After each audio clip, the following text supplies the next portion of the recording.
안녕하세요. 구반입니다. 신촌지구는 동문거설이 총 5개 블록에 4,833세대의 동문 굿모닝 힐 맘시티 아파트를 짓는 대규모 지구입니다. 평택 지제역 동문 굿모닝 힐 맘시티 2차는 후분양이라서 공사 진행 과정을 눈으로 확인할 수 있고 무엇보다 내년 8월이면 입주가 가능합니다. 1단지 852세대,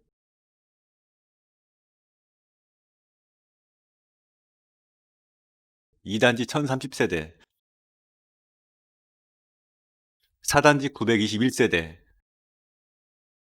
총 2,803세대가 2019년 입주를 완료된 상태며 이번 3단지가 후분양으로 1,133세대 분양이 진행되고 2021년 5월 5단지 896세대가 착공 예정입니다.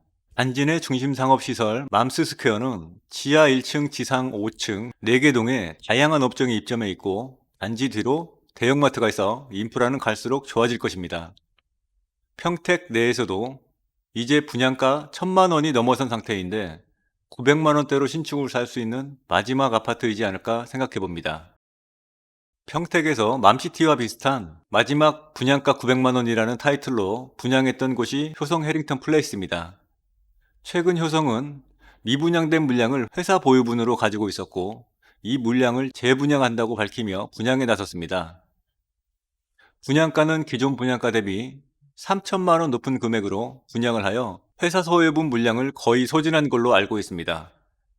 이런 분위기를 보더라도 동문 굿모닝 힐 맘시티 분양가는 최소 3천만 원은 먹고 들어간다고 볼 수 있습니다.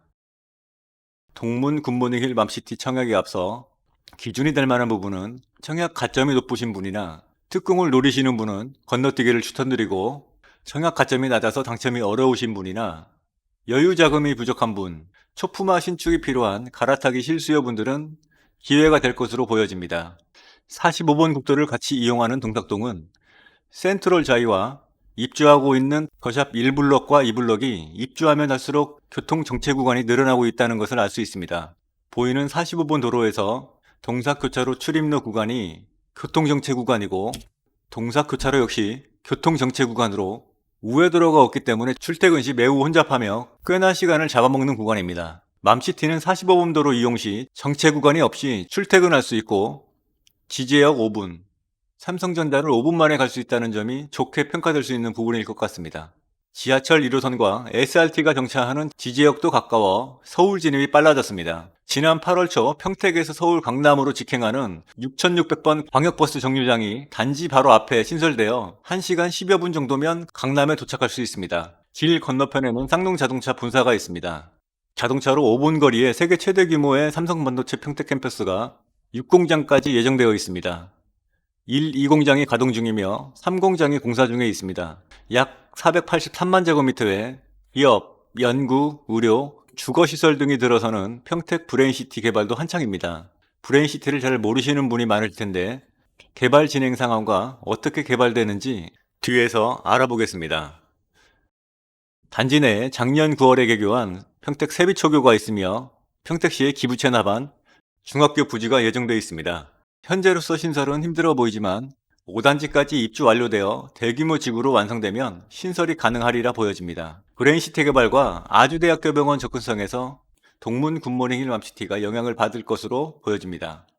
평택시는 향후 이 일대가 4차 산업을 선도하는 국내 최대 규모의 산업벨트로 자리매김할 것으로 보고 있다고 했습니다. 아주대 병원 유치를 위해 경기도 승인을 받았다는 소식이 전해졌습니다. 브레인시티에 병원이 입주를 하기 위해서는 관리계획상 병원이 들어설 수 있도록 일부 계획을 변경해 줄 필요가 있었는데요. 이번 계획에 대학교 용지 중 2만 5천 평 부지를 의료복합 클러스터 용지로 변경하는 내용을 담고 있습니다. 평택시와 업무 협약을 체결하며 당초 2만 평 정도의 예상 부지에 5천 평 정도를 추가하여 2만 5천 평을 요구한 것도 아주대학병원 측이었습니다.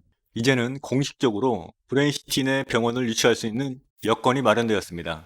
금년 내 공모를 통해 공정하게 병원을 선정하겠다고 말하고 있지만 아주대학병원을 염두에 두고 있다고 보시면 될 것 같습니다. 그리고 병원 운영 방안 외에도 제약회사, 바이오 산업 등 구체적인 사업 계획의 협약식을 통해 충분히 교감을 했다고 알려지고 있습니다. 아주대병원이 파주시와도 MOU를 체결하면서 평택 시민들 입장에서는 지금 파주시와 경쟁을 하는 입장으로 바뀐 것 아니냐라고 불안해하시지만, 시에서는 공식적으로 두 개의 사업은 별개로 진행되는 사안이라고 확인해주고 있고, 확실한 약속이 되지 않는 상황이었다면 이 정도 규모의 산단 계획을 과감하게 바꿀 수 없었을 것입니다. 평택시는 브리핑에서 내년 상반기에 병원 건립에 착공하여 26년에는 개원을 할 수 있도록 하겠다고 밝혔습니다. 브레인시티는 고덕 삼성전자의 동쪽에 위치해 있으며 그 규모가 작지 않음을 알 수 있습니다. 브레인시티는 2단계로 나눠서 1단계는 평택도시공사에서 44만 평 규모의 산업단지를 조성하는 것으로 2019년 10월부터 대규모로 기반 시설 공사가 이루어지고 있고 21년 하반기 준공 목표로 있습니다. 2단계는 민관 합동으로 대학병원을 포함한 의료복합 클러스터와 대학교 부지를 조성하고 유치 공모를 진행하며 주거시설을 조성하는 목표로 진행되고 있습니다. 산업단지에는 삼성, LG를 포함하여 글로벌 지식기반 도시로 조성한다고 합니다. 청약 일정은 11월 2일 특별공급을 시작으로 3일 1순위 해당 지역, 4일 1순위 기타 지역을 접수받습니다. 당첨자 발표는 다음 달 11일이며 정당 계약은 23일부터 26일까지 4일간 진행됩니다. 전국에서 청약이 가능하며 가점제 75%, 추첨제 25%가 적용됩니다. 계약금 1,000만원 정액제와 한 달 후 나머지 계약금을 잔압하고 중도금 20%는 무이자로 중도금 대출이 진행됩니다. 입주 시에 주택담보대출 50%로 전환하고 잔금을 치르시면 됩니다. 단지 설계도 돋보입니다. 5구A는 3베이 구조이고 나머지 타입은 모두 4베이 구조로 모델하우스를 둘러본 결과 분양가 900만원에 비해 구조가 잘 나왔다고 보여집니다. 피트니스 센터, GX룸, 멀티룸, 사우나, 스크린 골프장 등 여가와 취미생활에 도움을 줄 수 있는 다양한 커뮤니티 시설이 있습니다. 내 집 마련과 청약 예정이신 분들에게 도움이 되고자 자세하게 알아봤습니다. 청약 계획과 자금 계획을 잘 세우셔서 내 집 마련에 좋은 결과를 얻으시기 바랍니다. 구반이었습니다.